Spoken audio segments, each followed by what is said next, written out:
I'm old. I'm tired. I'm sick. Dying, the doctors tell me. So at the end of the story, I'll be a long time dead and forgotten, and who'll care about me and my stories? But they lead up to one terrible question, which won't die. This picture everyone has of me, Mama Golda, who makes chicken soup for her soldiers.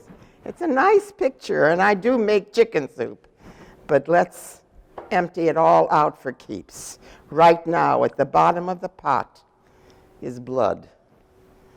At the bottom of the pot is the question. I can do without that music. I ruined his life also. When Morris and I first sailed to Palestine, 1921, 24 of us on a boat, young socialists, stars in our eyes, the crew voted a strike. Sabotage. They mixed seawater with the drinking water. It's ambrosia from Palestine, said Morris. Set fires to the bunkers, opened the portholes, flooded the engine room, even tried to burn the ship. And they finally threw the captain overboard. And on dry land, Morris said, 24 young idealists sailing off to utopia, and below docks, human nature doing everything it can to sink the ship. Yes. Which is prime minister 52 years later. I remembered starting with a phone call. They woke me up 4 o'clock in the morning, Saturday, Yom Kippur, 1973. Yes. What? No. I knew yesterday in my bones. Look, we'll meet 7 o'clock. Tell the others, my generals. And when we meet in my office, Dado, my chief of staff, a fine young man, survived many battles. After the war, he died playing tennis. Dado says, I want full mobilization for counterattack. Moshe Dayan, our Minister of Defense with the eye patch, says no. Again, the world will call us the aggressor. Dado says, I also want a first strike. Hit them before they hit us. Moshe says, no, we'll be condemned everywhere, get no help from anyone. How does a housewife decide between generals? I'm not a housewife. I say, Moshe, the mobilization must be as Dado wants. Dado, Moshe's right. In a week, we'll need help, and from the Americans. Simcha Dinitz comes in, our ambassador home from Washington. I ask how soon he can fly back. It's Yom Kippur, Simcha says. Nothing's moving. You are, I say, to Cyprus. The military will fly you. The American ambassador, Keating, getting back to me. Well, our neighbors are calling on us today with Soviet tanks. I have one message for Washington. We can strike first and won't. Can and won't. We promise won't. Oh, Mr. Ambassador, I needn't remind you we were promised 48 F-4 Phantoms. Thank you. That's my final word to Dinitz, too. Simcha. The minute you see Kissinger, your first point is, where are the Phantoms? Saturday morning, all this in the opening hour, and for lunch, citizens of Israel, ordeal by battle has been forced on us again. The Israel Defense Forces have entered the fight. Our sons, for our independence, our freedom, our survival. Our survival. Survival is maybe a synonym for Jewish. That's my story. What is the price for survival? And a terrible clock was ticking. The first days after Yom Kippur are a nightmare. I live in my office on coffee and cigarettes, sleep on the couch. My assistant Lou brings me clothes, says, my dear lady, you cannot conduct this war properly without a fresh dress. And day and night, I'm on the phone or in the meeting or trudging down to the war room to sweat over the maps. With Dado, our chief of staff, says, the Golan not good. He says, the main thrust is here, at least 400 Syrian tanks. How many of ours? The Barak Brigade is down to 20. 20? Bad enough. No. Our Minister of Defense comes back from the Suez. Diane, a very busy lover. I always wondered, did he take off the eye patch? But also a hero. Under all the bullets, never afraid, back from the Suez, pale as death. We're losing planes very fast. I say to Egyptians, and Moshe says to Soviet missiles. Brezhnev's surface-to-air missiles are blowing our pilots out of the sky. I say, you're telling me what? The whole front is collapsing? Moshe says, yes. Shorten our lines. We can't push the Egyptians back now. If we try it and fail, the fate of Israel will be at stake. The fate of Israel? I go back to my office stupefied. Lou comes in with a tray full of supper and says, you're gray. I said, I think I'm going out of my senses. Diane says it's a catastrophe. Retreat. I'll kill myself first if we lose this war. I'll kill myself, yes. Lou says, first, I have here only soup, not poisonous enough. And second, you cannot kill yourself before the election. After the votes, yes. So I didn't. I called a cabinet meeting, which I'll never forget. At this table, war. Diane reports that the war is not going well. At this table, Alon, Leor, Galili, Dado, with Diane expecting the end of the Third Temple, all our wisest heads, and others I won't name, up from the bowels of the earth in the Negev. It turns into the blackest night of my life. At this meeting, it went on till dawn. At this meeting, at this table, we discuss, and I approve. No, I'm not ready to talk about that yet. More pleasant things. Denver, when I was 17, young and full of innocent hopes. Morris, I saw a lot of. He didn't care much for politics, but knew all about poetry, art, music, took me to free concerts in the park, to lectures on philosophy, literature, read me Omer Khayyam, and thou beside me in the wilderness were paradise enow. Not true. I admired Morris terribly, and I can do without that music. When I had to go back to Milwaukee, my father begged me. Morris asked me to marry him. I was too young. He'd wait, and meanwhile we wrote all the time. Zionism also filled my head now.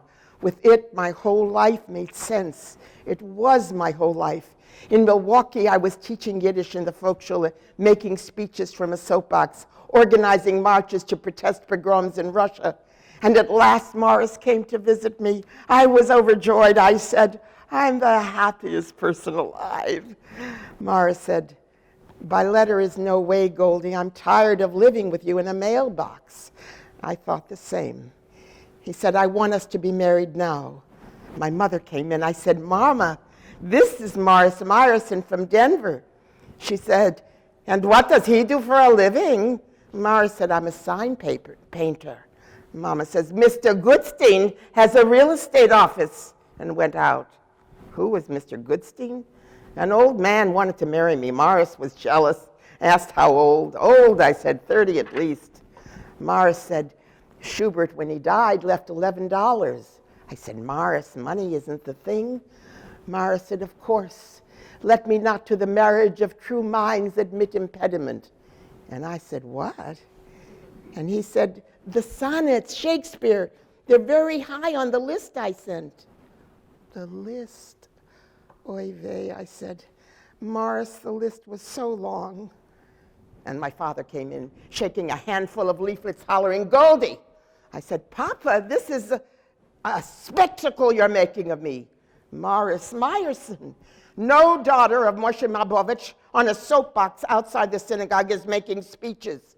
I said, look, in the synagogue they don't let me talk. And Papa said, when you're a man, you'll talk in the synagogue, so wait. So I said, I'm talking tonight. All the comrades are meeting me there. I'll meet you, Papa said, and drag you home in the street by the braids. Papa, I promised. You heard it. Tonight you stay home or by the braids. Happy to meet you, Meyer. Morris said, Morris. Papa said, whatever, and went out. Well, I said to Morris, The thing is, I don't want to be Morris's wife and don't want not to be Morris's wife. And Morris said it's a bit contradictory. I mean, women live in, is so small, stuck in the kitchen, and outside the whole world is calling us to come change it. Morris said, for the better? Of course, for the better. How can I just make matzah balls? This year in Pinsk, by the old church, Petlura stood the Jews up and shot them. Families we knew. Morris says, it's very different here. I said, here we'll disappear. And Mary, you heal, I disappear, Morris. The women there are plowing the land. Morris said, women where? In Palestine, pioneers, new women. Morris said, you want to go to Palestine?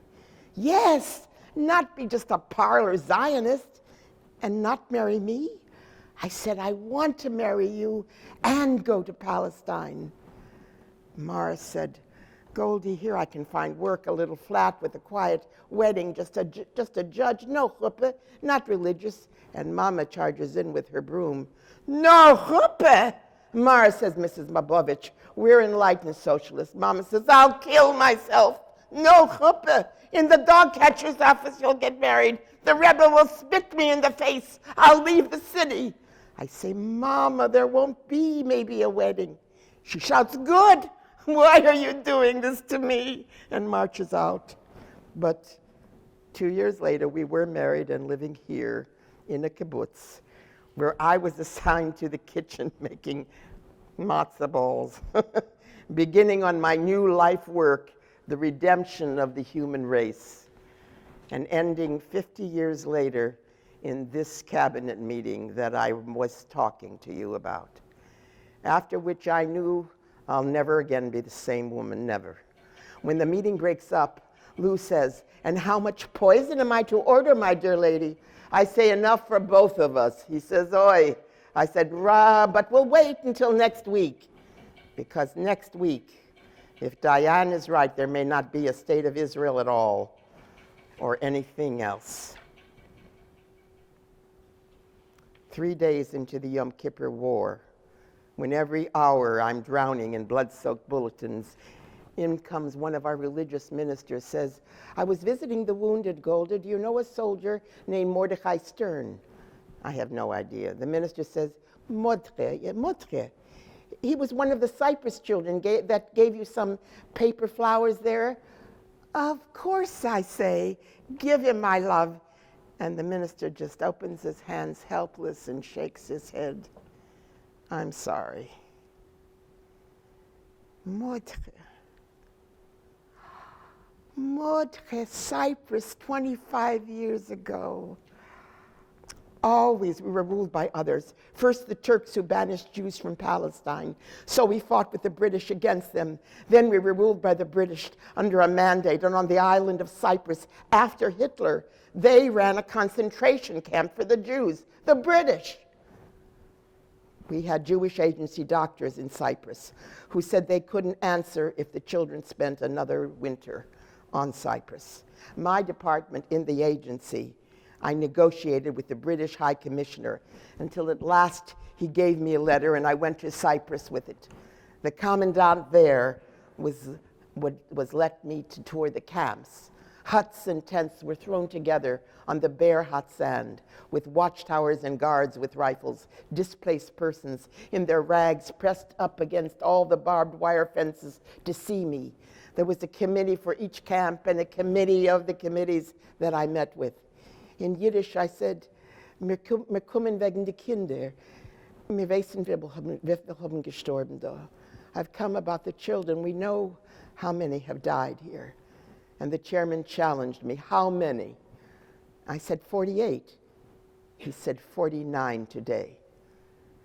I said, it's the winter that worries us. We think they won't get through it. The doctors tell us there's dysentery in the huts. Of course, no water, and an epidemic isn't out of the question.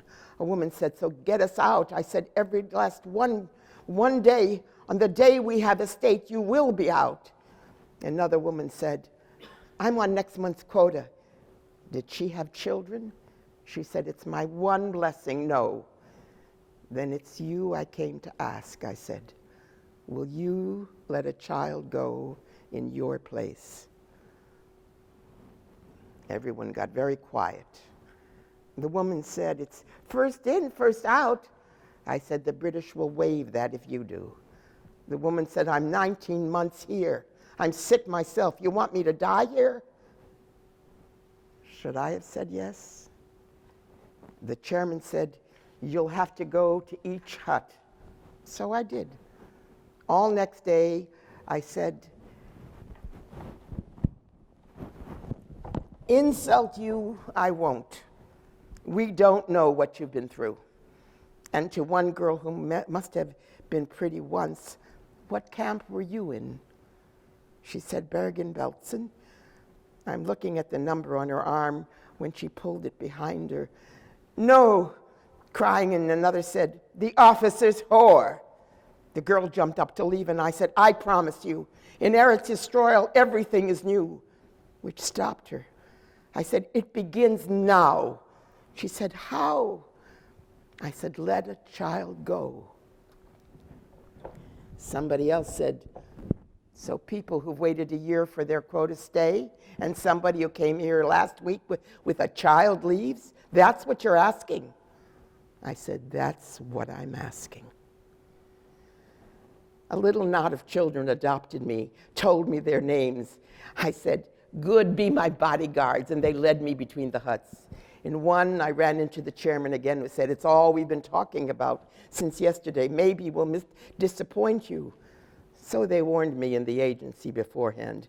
These detainees would never listen to me. The one thing they wanted was to get out of Cyprus. And in the last hut, a woman was savage with me. I vote yes. You got my vote, now go away. And when I took her by the elbow, she said, I killed my baby, and broke free. The woman next to her said she was hiding in a sewer with a group. The Nazis were above. The baby started crying. She smothered it. Yes, I knew that story. Such stories. The detainees had an outdoor meeting for me to talk at. I said, we'll have a state. Someday we'll have a state. You came from the DP camps, Germany, France. You remember how in every schoolroom there was a map of Palestine. The children learned its geography, sang its songs, talked of arriving. And the teacher said, without this map, the children would lose hope. 15,000 children went into the death camp at Terezin. 100 came out. If we lose the children, we lose the future. We lose being a people, but here and now, lose these children, and we lose these children. It's up to you. The chairman said, we'll vote. You wait somewhere. So I sat outside in the hut with my bodyguards, the smallest of whom, a boy, brought me, I don't know what, a fistful of scrap paper, a bouquet. I smelled it. Oh, and the little boy said, they're only paper. And I said, they're the realest flowers I ever saw. He said, you could put perfume on them. The chairman came over to us. They'd voted. How? He said, yes, yes. I said after a breath, I knew you would. And this small boy, before running off with the others, said, I'm Motre. Motre. More life for all and more death for some.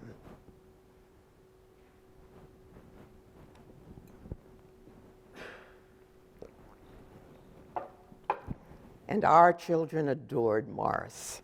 We had two, but not at the kibbutz.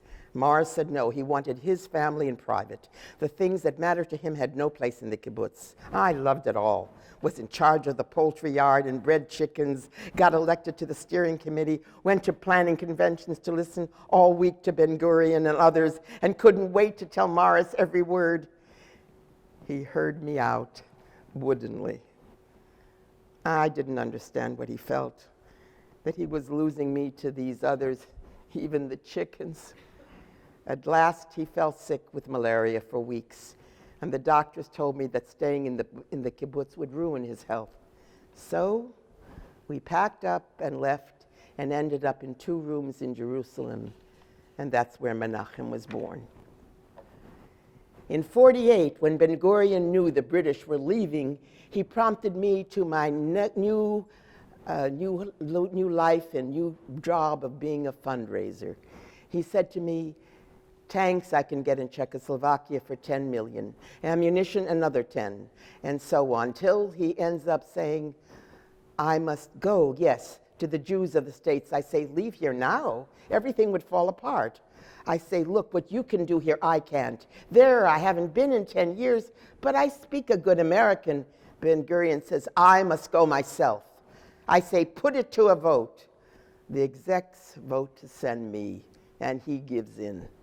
All right, go at once, today. Today, my coat's in Jerusalem. He said, don't even go back to Jerusalem. I say, you want me to go to America naked? He said, whatever helps.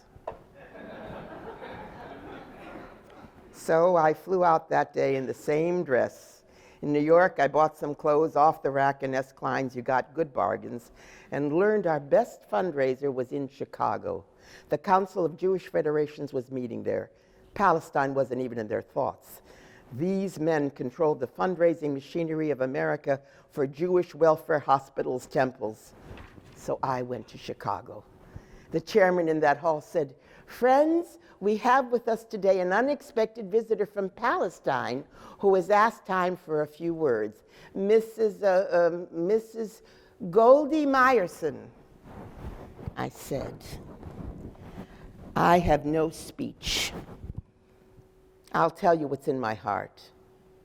54 days ago, the UN voted to partition Palestine, an Arab state, a Jewish state.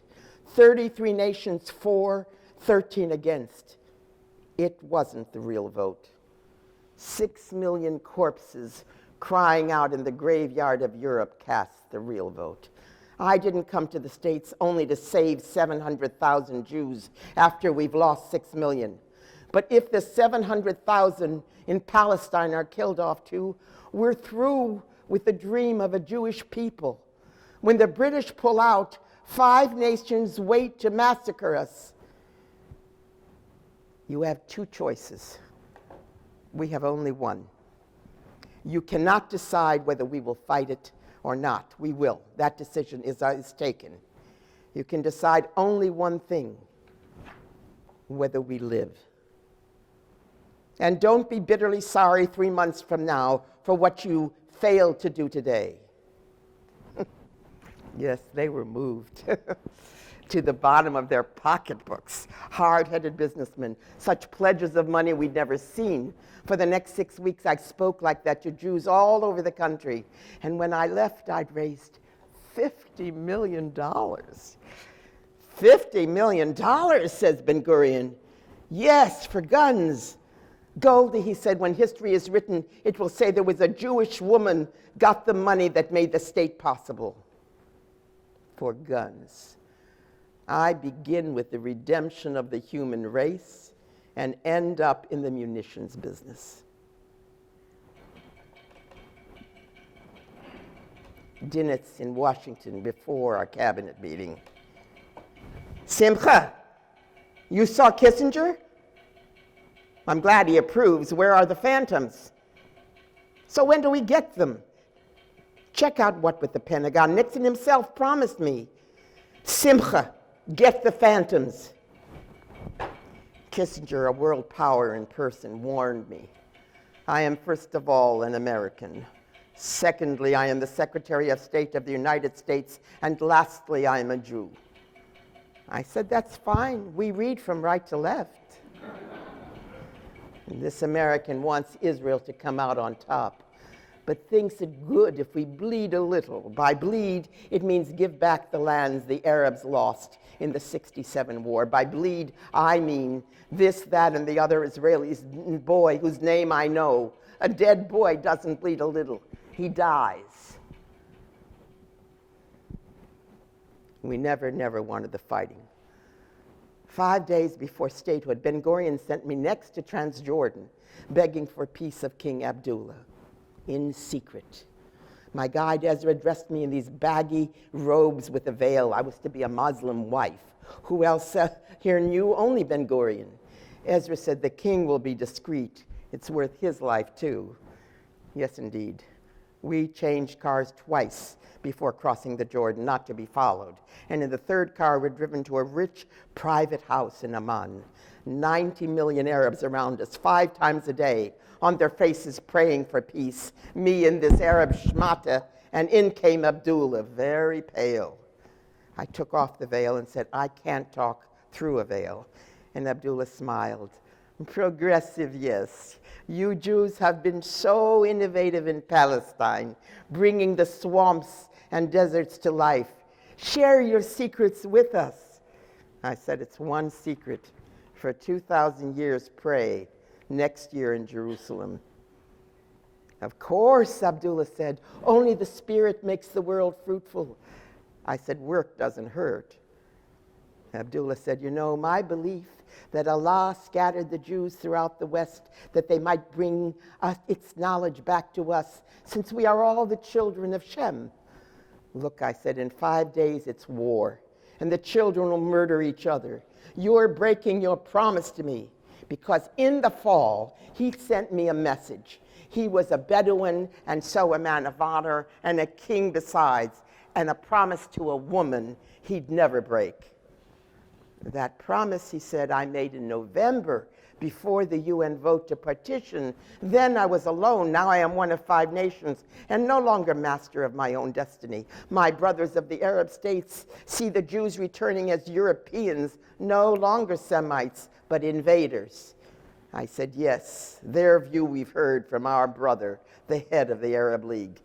This will be a war of extermination. A momentous massacre like the Mongol massacres. Abdullah said, so it will be, Mrs. Meyerson. You can avert this disaster.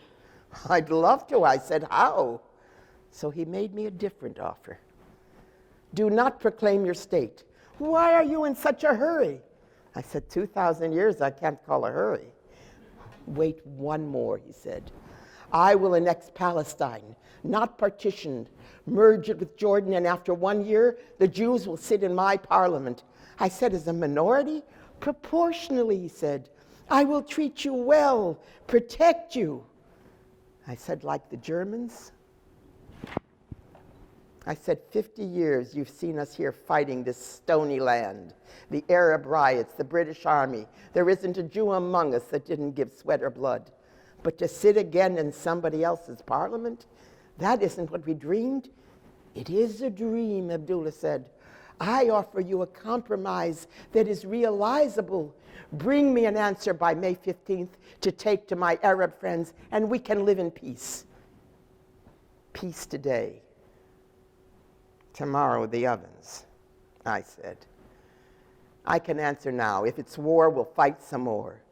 Abdullah said, it means the ruin of everything you've achieved in these 50 years. And we'll win, I said. Kinahora. Abdullah sighed. Yes, it's your duty to fight. Is there anything more to be said?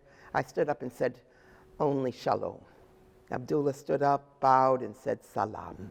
There is so narrow a difference in how we say peace. I said, how many Jewish bodies will you bury in it? A civilized man, and 2 years later, while he was praying on the Temple Mount, he was assassinated by his brothers. I thought then, oh, and if I'd accepted his offer, tempting to avert a war. Women aren't made for killing. We bring life into the world, which I did also. Jerusalem, 1926, 27, and 28. My most miserable years, not because of the children or even the poverty. Like all young parents, we gurgled over their cradle, couldn't believe what we produced out of nothing. Mara said with an eyebrow up, you call it nothing? We lived in 2 rooms, no heat, no electric. I brought water in by pail from a rainwater cistern and cooked in a tin shack outside our kitchen and bargained every time I went to the grocer's with Morris's pay, not cash, scrip. It shrank in value by the minute. But I'd left too much in the kibbutz. I ran back to it with just Menachem, 6 months old, to look for myself. No peace of mind there either. Awful.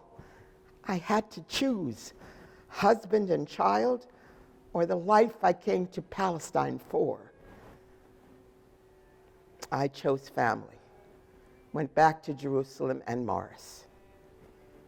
In 1928, my Declaration of Independence, Morris came home on payday with a package, put it on the gramophone and said, "Today I was paid in cash."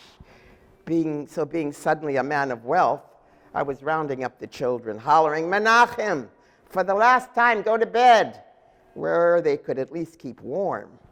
Morris said, "I bought something for the soul," and sat to unwrap it. Lo and behold, do you like it?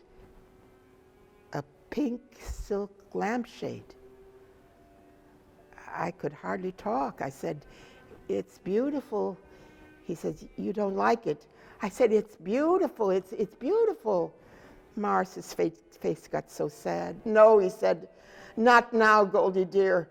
That kerosene lamp is so ugly." I said, "I can do without that music."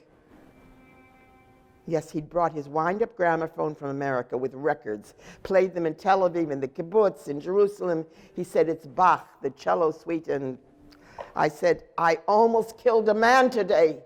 It confused him. What? Who? I said, "Turn the record off." He did. And he sat with the lampshade in his lap. It had delicate flowers on it. In the kibbutz, Morris had painted flowers on the walls to make our rooms prettier. The kibbutzniks were scornful. "Morris," I said, "I can't live the way I must." "Tell me about this man," he said, "almost killed." I said, "Nobody wants the script, you know that. 20 minutes I have to beg the butcher for a half pound of soup bones. Yesterday the grocer wouldn't give me bread and margarine on credit.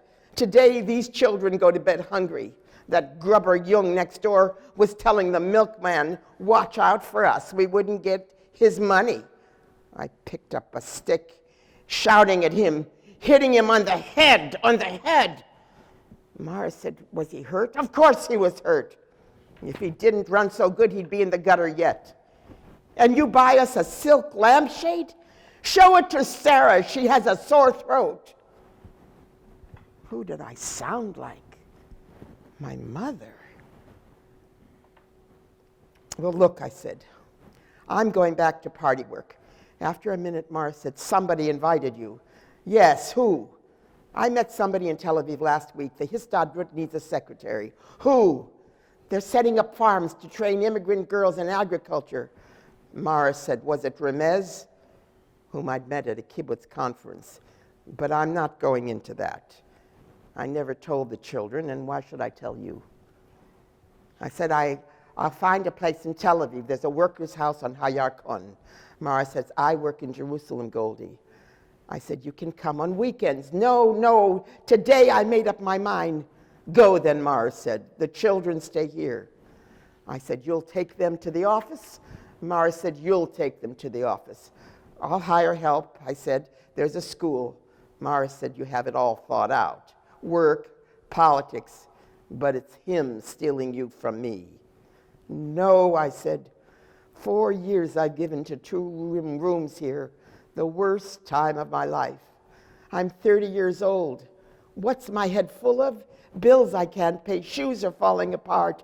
Sarah has a cough. My whole life is bargaining over 2 chicken legs. I'm in Milwaukee. Other people like me for the things you hate. I have a mind of my own. And what I came here for is an absolute necessity for me. I won't live without it." Morris said, "I followed you from Denver to this wasteland, and you'll make me live alone here?" I said, "Morris, I get smaller every year. He said, "You're letting me down, Golda." I said, "Who let who down?" Morris said, "Yes," and squashed the lampshade between his hands. He said, "It's like loving the rock of Gibraltar. I'll throw this out." And I still hear that music.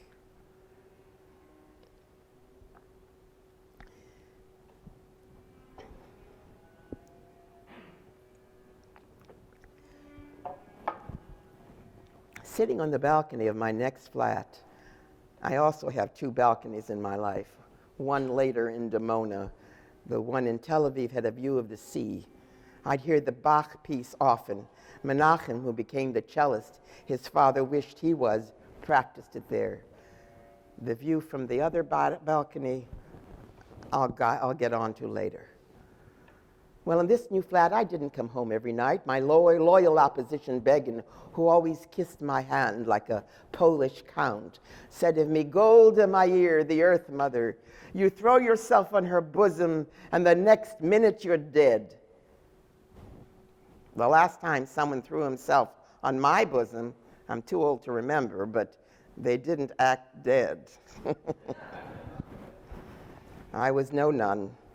And the leaders I fell for, like Remez, the union head, and Shazar, a firebrand who became president, and the others were no saints.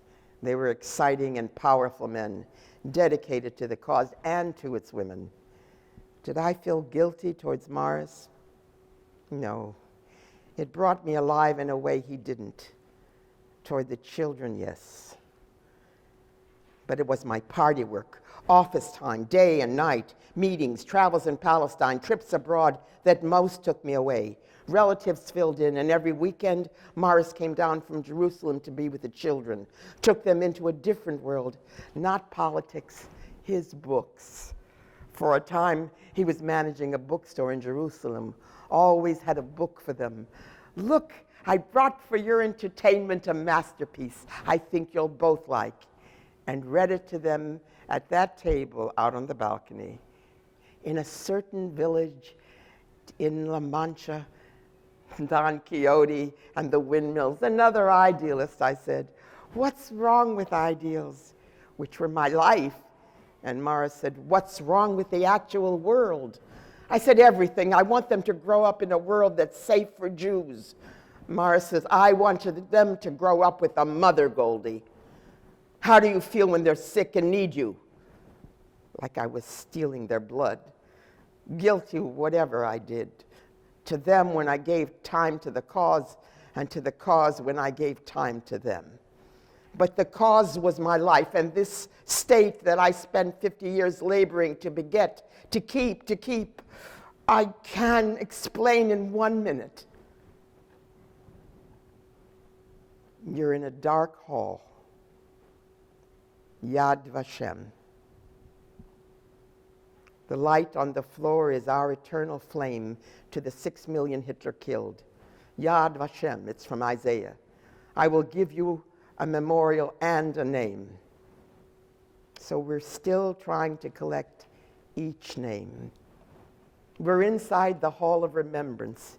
It takes a minute before you see on the floor is writing 22 names. Buchenwald, Treblinka, Babi Yar, Auschwitz, Terezin, Dachau, nothing else. Israel, stand here.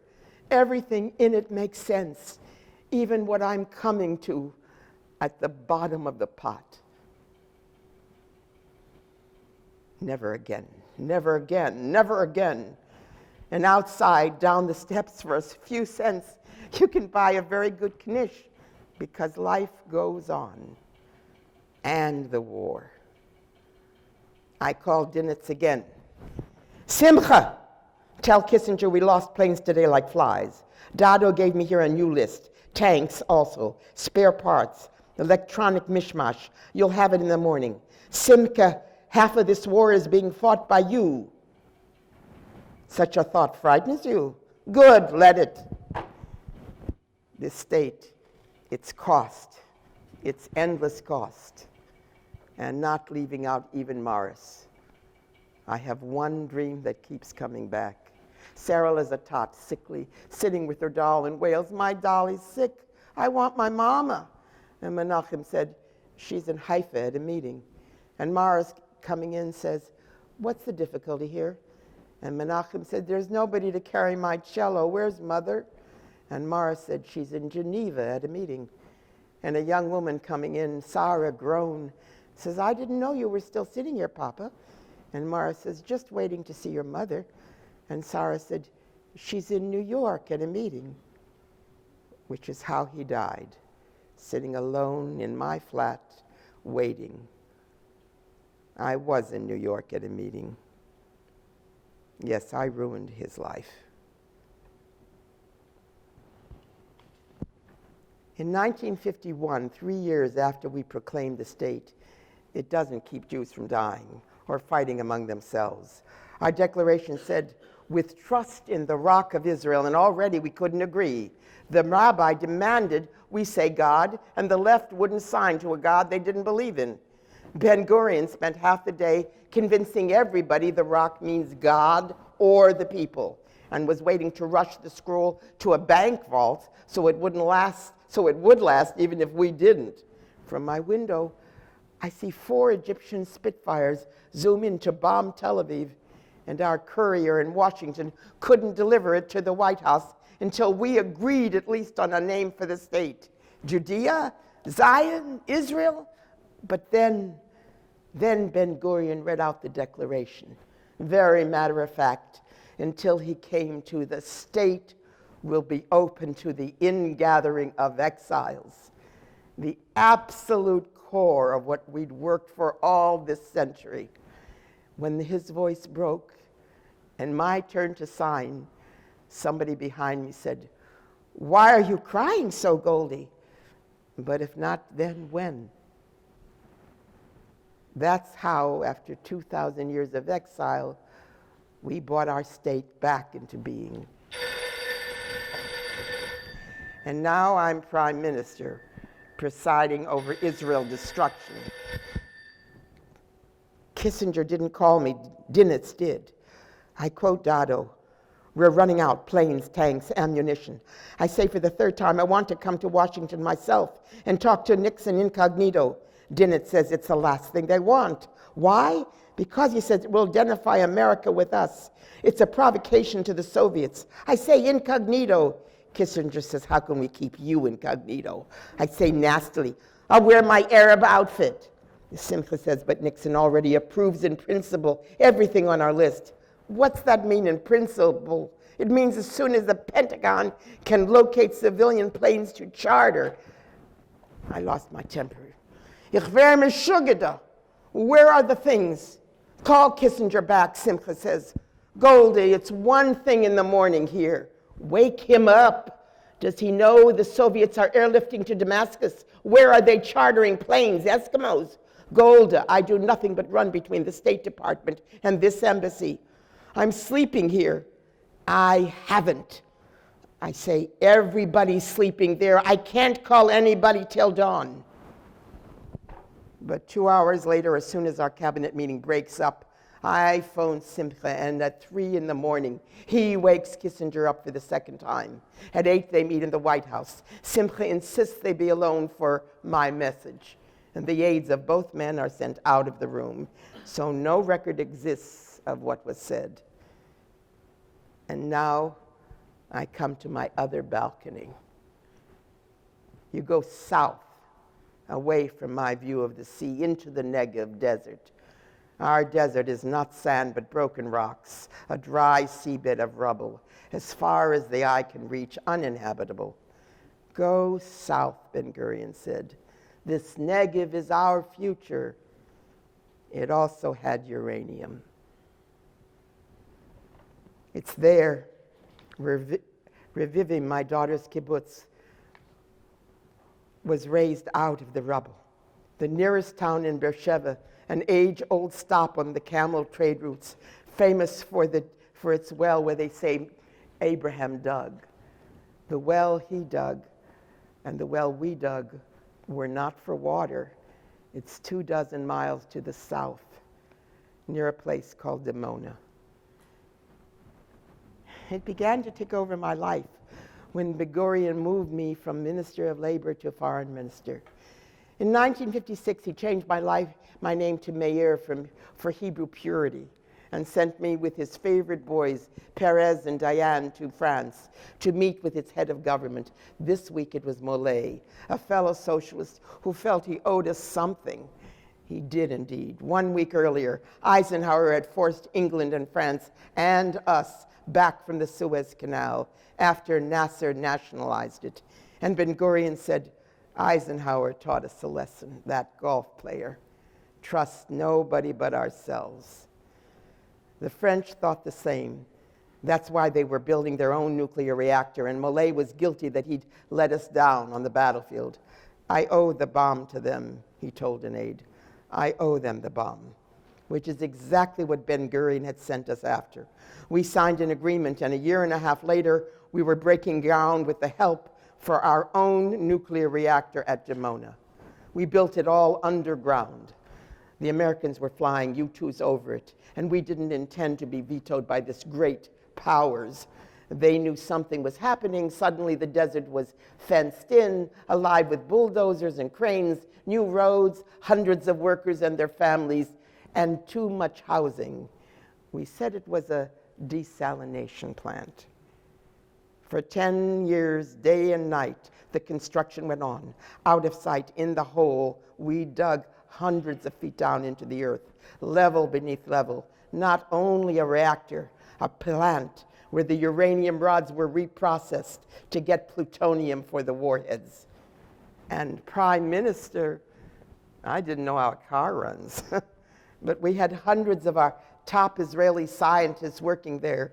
We bled the country, 5 underground levels with lead walls, workers in sealed suits, even robots, dangerous, don't touch, and everything overseen from a control room with an observation point. And I was in it so often, the men called it Golda's balcony. The view from this balcony was into hell. And I'm seeing it all night long as our cabinet talks, starting with Dado. 3 more days of fighting, and he'll have nothing left to defend with. I tell the chief of the Air Force, I'm working on more planes from America, and he said, God knows if I have pilots left to fly them. We could kill Egyptian and Syrian soldiers 10 to 1, and they'd still outlast us. This is what Diane called the fall of the Third Temple. The state was now the temple. So we have the secret Dimona staff on hand to tell us how many nuclear warheads. We called them temple weapons that we could have ready. In all, 25 for missile launchers and F-4s. To arm these is not such a long debate. For years we've labored and spent billions we needed elsewhere to build this arsenal. It was meant for nothing else, only a new Masada, and our first nuclear bomb has on it, written in Hebrew, never again. And now, not use it? No, we arm the planes. The debate is what to hit and when. I smoked 3 packs that night. And when the cabinet breaks up, I phone Dinitz in Washington. I say, call Kissinger now. Simcha says at 3 in the morning, yes, tell him the resources to continue we don't have. Simcha said, I've told him. I gave him the shopping list, and we've gone on nuclear alert. What? Tell them our nuclear bombs are loaded and operational, and we're targeting our friends' military headquarters. What? Tell him, believe it. I hardly believe it myself. Am I walking in my sleep? Military headquarters means Cairo and Damascus, an obliteration of the millions of those cities killed, maimed, burned, bleeding. And might the Soviets then bomb in reprisal Tel Aviv, and the United States then bomb Moscow, and Moscow bomb New York? Our little war isn't taking place in a bottle. It was a piece of the Cold War for world control. I wait all day, the whole cabinet waits, long into the night for a word from Kissinger and Nixon. Kissinger was already juggling problems all over the world, and here on his doorstep is a vision of doomsday dawning in Jerusalem. In our eyes, too, the worst of all, the power is ours, and the choice. What choice? Do I even think of letting Israel die? No. I'm physically sick and can't sleep, can't eat, have nothing in my stomach, but am vomiting all day, dry, retching and retching. And what am I thinking? A mishmash. And of Sarah in 67, when we did strike first, I was with her the day before, knowing the Egyptian army could strike back through the kibbutz, and my grandchildren were in its path. I went back to Jerusalem without a word. And afterwards, Sarah said, "Why didn't you tell me?" And I said, I couldn't tell everybody. How could I tell you? Did Israel always come first? I started out to make this state a model for the redemption of the human race. How did I come to be wiping out these cities full of good people I never met? I told school children, get involved in causes which are good for others. I wanted power to do good, and I did good. But this power, this choice, everything I've done for 70 years has made it inescapable. What happens when idealism becomes power? It kills. To save a world you create. And this is the terrible question: how many worlds are you entitled to destroy? Tell me, my hypocritical friend, in the grain of this earth, you put in good and evil like two ends of a stick, so nobody picks up one without the other. Why? Top secret. I had no such question for 5 years. I was just sitting in my garden. I'd worked for Israel every day since it was founded, and for 20 years before that, and I wanted to sit down. This was in my small house outside Tel Aviv. In its other half, Menachem and the family. I dreamed of a paradise. Here it was, grandchildren, a backyard with swings, a slide, toys, trucks to fall over, and Gideon, their little driver, says, "Grandma, why are your legs different?" Who says they're different? My eyes say one is fatter. I say, maybe one of your eyes is fatter. And he says, oh, that's what philosophers call subject-object relationship. He doesn't come up to my hip, and 3 times a day I get an inferiority complex from him. And what will the Syrians do to him? Here the two halves of my life come together. And I ache, oh, I ache for this simple paradise lost. I was drafted back. My fat leg was phlebitis. I had arthritis, both migraine headaches, a heart condition, but my best kept secret was cancer. I had lymphoma. Somebody said I was a workhorse like Pavlov's dog. Say the word duty, and Golda salivates. She has psychosomatic health. So I came back to this. We try to work as usual. We all think it may be the end of the world. So Barlev tells me what's our Suez problem is we're nailed down in a static war. Leor says they're sitting under an umbrella of missiles. Yes, says Alon, the only way to break them up is cross the canal. We tried it yesterday, said Diane. And Barlev says no. Wait till they come out to attack. I say, why should they come out? I'd sit there under my umbrella. And the clock is ticking. Wait how long before I give the order to drop the bombs? A half day, a day, tomorrow? Cross the canal. Fine, Galilee says. You base a crossing on a single supply route? Barlev says, give me 2. Dotto says, can't give him 1. We don't have the supplies. Cross the canal. Cross the canal, how? We do have a bridge designed only for crossing the canal. Portable, 200 yards long. It moves on rollers, tanks tow it. When it goes into the water, it spans the canal. Now we load all our hopes onto it.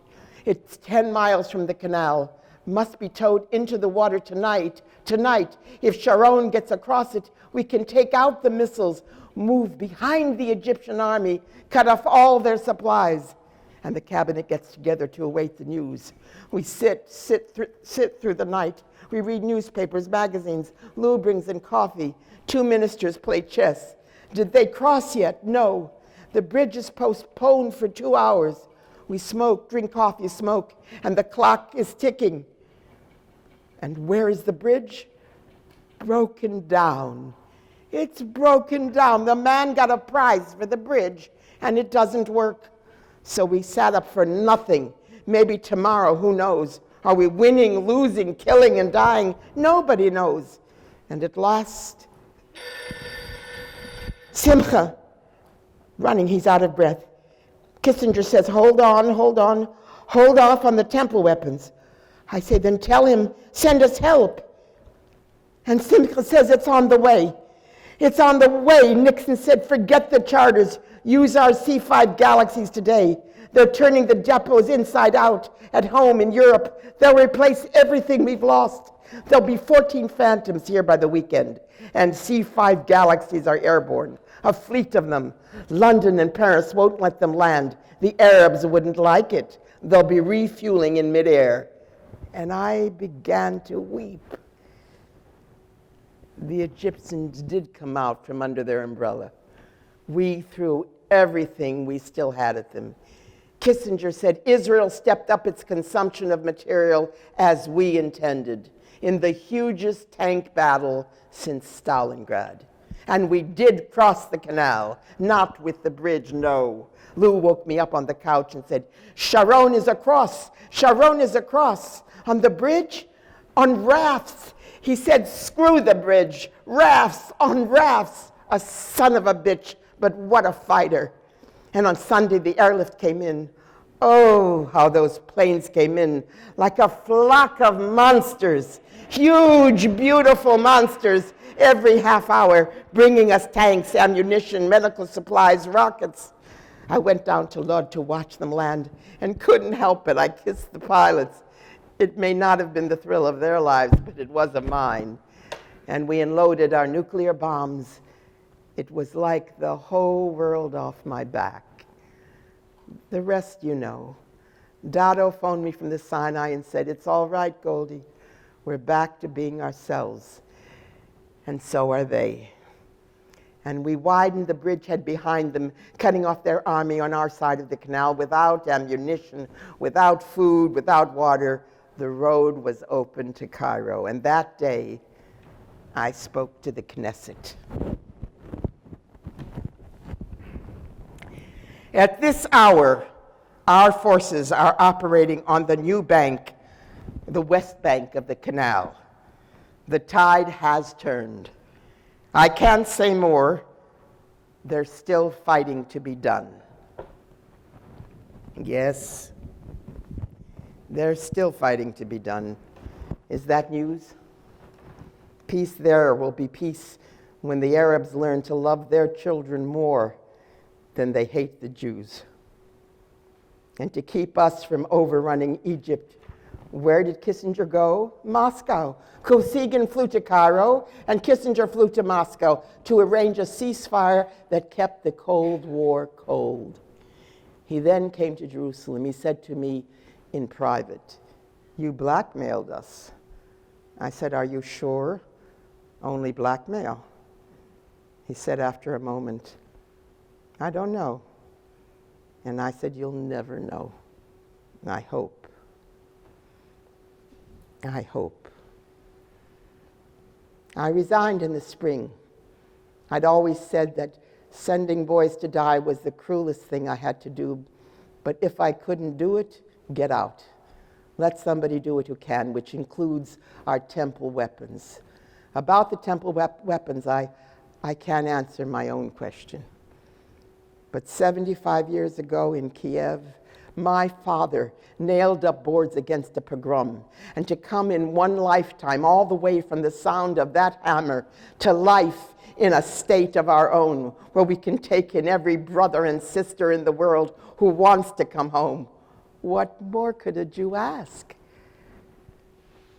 It's a promise written in the Torah. To homeless people, you'll find your way home again. I mean all people, including our neighbors who want to stay too. There's no question that can't be settled if you grant us one right to exist here. No more stories. 75 years ago, to bring up to date, won't go into 95 minutes. And the temple needs younger blood. I could use some myself these days. One last word. Shalom.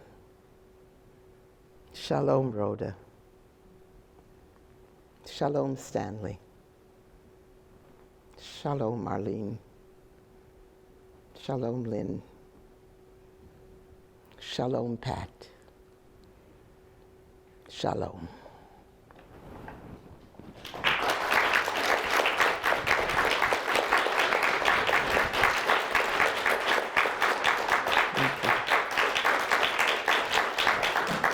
Thank you. Thank you. Thank you. Thank you.